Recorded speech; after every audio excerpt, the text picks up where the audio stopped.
If you were alive in 1962, you remember what Hollywood Boulevard looked like. The golden age was fading but still clinging on. Men in fedoras, women in gloves, the smell of cigarettes and expensive perfume mixing with exhaust from chrome-heavy Cadillacs. Los Angeles was a city of dreamers and destroyers, and 16-year-old Cheryl Sarkisian was discovering she might be in the wrong category. She'd run from El Centro, California with nothing but a dance background and a desperate need to escape. Her mother had warned her. Her teachers had warned her. But she'd come anyway, because staying meant suffocating, and leaving meant maybe, just maybe, becoming someone. The apartment she'd found was in a building that shook every time the bus passed. She shared it with 3 other girls who'd come for the same reason, all of them working restaurant jobs, all of them going to auditions that led nowhere. But Cheryl's situation had an extra layer of humiliation. Her shoes were falling apart, and she was holding them together with duct tape. She'd learned this trick from a mechanic boyfriend who'd lasted 2 weeks before leaving for San Francisco. The tape was industrial strength, meant for fixing car hoses and sealing boxes. Now it was the only thing between her feet and the cold pavement. If you're enjoying this story of struggle and survival, please subscribe to our channel. We bring you the untold stories behind the legends, the moments of vulnerability that shaped the icons we admire today. El Centro had been suffocating, her mother Georgia's failed marriages. The desert heat, the certainty of a small life. At 15, Cheryl had started weekend trips to Los Angeles, staring at Grauman's Chinese theater, imagining escape. At 16, she made it permanent, finding a $60 a month room on North Cherokee Avenue with 3 other dreamers. The apartment building on North Cherokee Avenue looked better in the classified ad than it did in reality, but it was Los Angeles, and that was what mattered. Her roommate Linda worked as a cigarette girl at the Whiskey A Go-Go. Cheryl's savings, money hidden in a shoebox from El Centro diner shifts, evaporated within weeks. Coffee cost 35 cents. The bus was 15 cents each way. She tried casting calls but had no experience, no training, nothing beyond raw ambition. Desperation led her to the Imperial Gardens on Sunset Boulevard, where the manager hired her after 5 minutes. "You got thick skin, kid?" he'd asked. She nodded, not knowing what he meant. "Good. Rich people are assholes. Don't take it personal." The shoes had been $3 black flats from an El Centro department store. After a month of waitressing, the left sole started separating. She tried glue, then sewing, but nothing held. The mechanic boyfriend, Tommy, with permanent grease under his nails, suggested duct tape. It seemed temporary, a few weeks until she could afford replacements. But weeks became months. Every morning, Cheryl would sit on her mattress and wrap fresh gray tape around the soles, a 5-minute ritual that became routine. The other girls stopped commenting. Linda offered to lend her money for new shoes, but Cheryl's pride wouldn't allow it. If she accepted help now, she was admitting she couldn't make it alone. The sound of the tape bothered her most. That peeling noise with each step, barely audible in the restaurant's noise but deafening in her mind. She developed a gliding walk that minimized the sound, appearing graceful when really she was just trying not to be humiliated. Dorothy, an older waitress, pulled her aside one night. "Honey, you need to fix that. People see it. They think the whole place is coming apart." Cheryl nodded, smiled, said she'd take care of it, then went home and cried. What Cheryl didn't know was who was watching. The Imperial Gardens attracted Hollywood's infrastructure, studio executives, casting directors, producers making deals over prime rib. To them, waitresses were furniture. But furniture has eyes. Table 7 belonged most Friday nights to Arthur Park, a Paramount casting director with a gift for spotting potential. He'd noticed Cheryl the 3rd time she'd waited on him, not because she was beautiful, but because of how she moved. Despite the duct-taped shoes, despite obvious poverty, she moved with unself-conscious grace. She wasn't performing. She was simply existing, and that authenticity was exactly what cameras loved. Arthur never spoke to her beyond ordering. He was professional, married, uninterested in exploitation, but he filed her away mentally as an interesting face. Years later, after Cheryl Sarkisian had become Cher, Arthur would tell dinner party stories about the girl with duct-taped shoes serving him martinis. But the truth was simpler. He'd known she was interesting. He hadn't known she'd become legendary. Nobody could have known that. January 1963 marked 10 months in Los Angeles. The auditions went nowhere. The restaurant barely covered survival. Girls came and went from the apartment, crushed by reality. Cheryl outlasted them, but outlasting wasn't succeeding. Her mother called from El Centro, implying "I told you so" in every silence.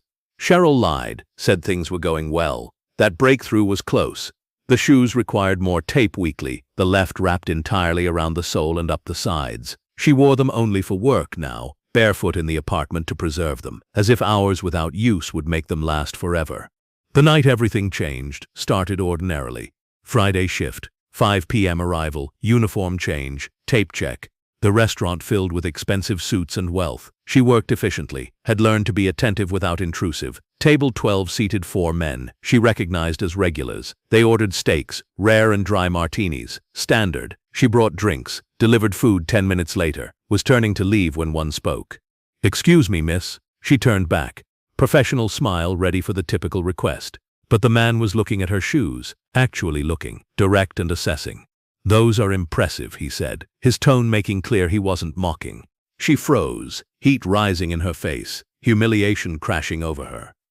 The other men looked down at her feet, at the obvious duct tape wrapping her shoes like poverty badges. Before she could speak, the man continued, "I mean it, that's problem solving. Most people would have quit.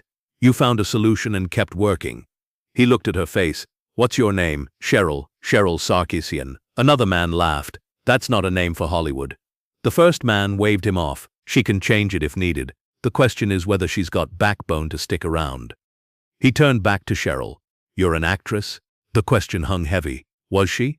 She'd been to auditions, imagined herself on screen, but standing in duct-taped shoes serving steaks to actual filmmakers, calling herself an actress, felt like lying. "I want to be," she said, choosing honesty. "I'm working on it." He nodded, satisfied. He pulled a business card from his wallet. "Philip Springer. I produce variety shows. Television is where the future is anyway." He gestured at the card. "Call my office Monday. We're casting background dancers for a special, union scale. Nothing glamorous, but it's a credit." Cheryl took the card, fingers numb, unsure if this was real. "Thank you." Philip smiled. "Thank your shoes. They told me more about your character than any headshot could." Cheryl finished her shift in a daze, the card burning in her pocket. She didn't tell the other waitresses, half convinced speaking it aloud would make it vanish.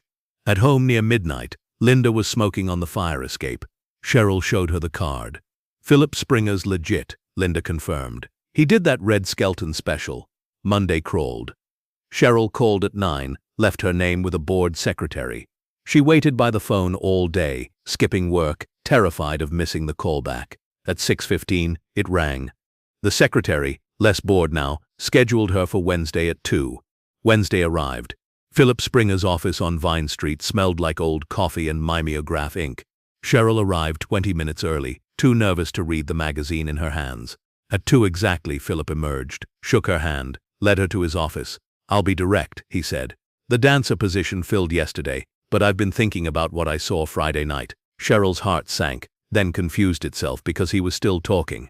"You have a quality that's hard to teach. The camera would like you, but you need training, experience, connections." He studied her. "How serious are you?" "Completely serious. I'll do whatever it takes." Philip nodded. "There's a showcase next month. Local talent, industry people watching. Nothing guaranteed, but it's exposure. I can get you a spot if you've got something to perform." She should have been honest. Admitted she had no act prepared. But the word that came out was, yes, good. 4 weeks to put together 5 minutes. Make them count. The next 4 weeks were brutal. Cheryl kept the restaurant job to eat, but poured everything else into preparing. Philip's choreographer friend Stella, a former MGM chorus dancer, was merciless. "You move like you're apologizing for existing. Stop apologizing. Own the room or get off the stage." Cheryl learned to own the room. She chose The Best Is Yet to Come, a jazz standard that showcased her voice without requiring technical skill she lacked. Stella choreographed simple but effective movement. "You're not trying to be pretty. Pretty is common. You're trying to be memorable." The duct-taped shoes became a rehearsal problem, insufficient support, nearly twisting her ankle twice. She needed new shoes but had only $43 saved. Performance shoes cost at least $15, money she couldn't spare. Linda solved it. "Borrow mine. Pay me back when you're famous." The borrowed black character heels fit well enough and, crucially, didn't make that peeling sound. The showcase happened in a small West Hollywood theater. Cheryl arrived 2 hours early for tech rehearsal, ran through her number, tried not to vomit from nerves. She performed 11th out of 16 acts. When her music started, something unexpected happened. The fear evaporated. The audience disappeared into background, and she connected with the song's lyrics about hope and future promise. When she finished, the applause was louder, warmer than for previous acts. She'd been memorable. Philip found her afterward with Janet Clark, a talent coordinator for variety shows. "You're raw, but there's something there," Janet said, taking her information. 3 days later, Janet called with a background spot on a variety show taping next week. $85 for 1 day's work. Cheryl said yes before Janet finished asking. The taping was hours of waiting punctuated by brief work bursts, performing the same 30 seconds 9 times until they got the right take. Cheryl absorbed everything: technical language, set hierarchy, how television was simultaneously casual and rigid. When her check arrived 2 weeks later, $71 after taxes, she did something she'd fantasized about for a year: bought new shoes. Not expensive, not designer, just solid shoes that didn't need duct tape. Work didn't flood in, but it came: more background jobs, a speaking role that got cut in editing. She reduced restaurant shifts, filled time with classes, acting, voice, dance. Los Angeles felt less like infiltration, more like belonging. She met other performers, including a persistent older singer named Sonny Bono, who worked for Phil Spector. Sonny saw something marketable in her: authenticity, mixed with strangeness that could be packaged and sold. He brought her to recording sessions, introduced her to producers, advocated in rooms she couldn't access. By 1964, 2 years after the duct tape months, Cheryl was singing backup and getting occasional featured spots. Cheryl Sarkisian became Cher at Sonny's suggestion. Single names were memorable, distinctive, marquee-ready. They became a couple personally and professionally, though the relationship was complicated in ways Cher was only beginning to understand. Sonny was mentor, manager, boyfriend, and controller, boundaries that blurred depending on his needs. But he was also why opportunities came, and Cher was pragmatic about trade-offs. They recorded "I Got You Babe" in 1965, a song that seemed silly during recording, but became an unexpected cultural phenomenon. Suddenly, Cher wasn't a struggling background performer, she was a pop star. The transition happened so fast it felt unreal, skipping necessary gradual adjustment steps that most careers allowed. Success brought money, recognition, opportunities that multiplied faster than she could process. But it didn't erase the duct tape years. Cher kept those old shoes for a long time, stored in a closet in her Hollywood Hills house, taking them out occasionally to remember what it felt like to walk into the Imperial Gardens, knowing customers could see her poverty if they looked down. The shoes became a talisman, a reminder of what she'd survived. In early interviews, she'd mention restaurant work but skipped the duct tape detail. It felt too revealing of how close she'd come to failing. Years later, established enough that vulnerability couldn't harm her, she told the story more openly. It resonated with people in ways success never did. Everyone understood struggling. Everyone had experienced moments when survival required improvisation and pride had to be swallowed. The men at Table 12 that Friday night in 1962 hadn't seen star quality or special talent. They'd seen resilience. Someone who encountered a problem and solved it rather than complaining or quitting. That resilience, more than voice or face or charisma, carried her through decades that followed. Through the difficult marriage to Sonny and bitter divorce. Through career reinventions and critical dismissals. She kept solving problems. She kept wrapping metaphorical duct tape around metaphorical shoes and walking forward. The duct tape months were foundational not because they were particularly dramatic. Los Angeles was full of struggling performers who endured far worse poverty, but because those months taught her that survival wasn't about having resources. It was about using whatever you had, no matter how insufficient it seemed. That lesson applied to everything that followed. When her marriage collapsed and she discovered Sonny controlled all their business interests, leaving her essentially penniless despite years of success, she survived. When television executives called her too controversial after the divorce, she reinvented herself. When movie directors dismissed her as a singer playing at acting, she won an Oscar. Each challenge required its own form of duct tape, creative problem-solving that turned disadvantages into unexpected strengths. The girl who learned to walk differently to hide tape sounds became the woman who navigated impossible situations with grace and determination. The irony wasn't lost on Cher that her most financially successful period came in the 1990s in her 50s, when the industry typically wrote off female artists. Believe became the best-selling single by a female artist in UK history.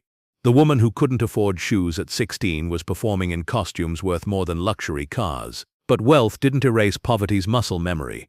She remained careful with money in ways that puzzled people who'd never experienced true financial precariousness. She maintained relationships with people from her early years who'd known her when she was nobody, and she never forgot that the difference between success and failure was often just persistence. The willingness to show up even when showing up required duct tape and improvisation. In 2024, when Cher published her memoir, the duct tape story was prominently featured. She'd written it herself, insisting on personal narrative voice rather than polished ghostwriter prose.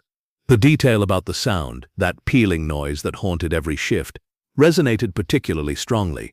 Social media filled with stories from people sharing their own duct tape moments, times when poverty forced creative solutions. Cher read many of these, moved by recognition that struggle was universal even if specifics differed. The story also sparked unexpected conversations about class in entertainment. Hollywood preferred narratives of effortless success or sanitized struggle that made poverty seem quaint rather than degrading. Cher's honesty about the duct tape, about specific humiliation of not affording shoes, about fear that someone would notice and judge, about pride that made accepting help nearly impossible, cut through sanitization. It acknowledged what most success stories ignored, that talent alone wasn't enough, that luck and timing and the right person noticing at the right moment played enormous roles, and that the difference between making it and not making it was often razor-thin and largely beyond individual control. If there's a single lesson Cher drew from the duct tape months, it's that survival requires both creativity and humility. Creativity to solve problems with insufficient resources. Humility to accept that insufficient resources are simply reality and not personal failing. The duct tape was always metaphorically available, ready to hold things together long enough to reach the next stage. The shoes themselves eventually disappeared during one of many moves, thrown out by an assistant who didn't know their significance. But what they represented persisted, the ability to continue even when continuation seemed impossible. That was the real story, not triumph over adversity, though that was part of it, but the mundane, unglamorous reality of survival, that most struggle isn't dramatic, it's tedious and embarrassing, and requires small solutions to small problems that accumulate into something larger. The duct tape held shoes together. But more than that, it held a dream together long enough for that dream to become reality.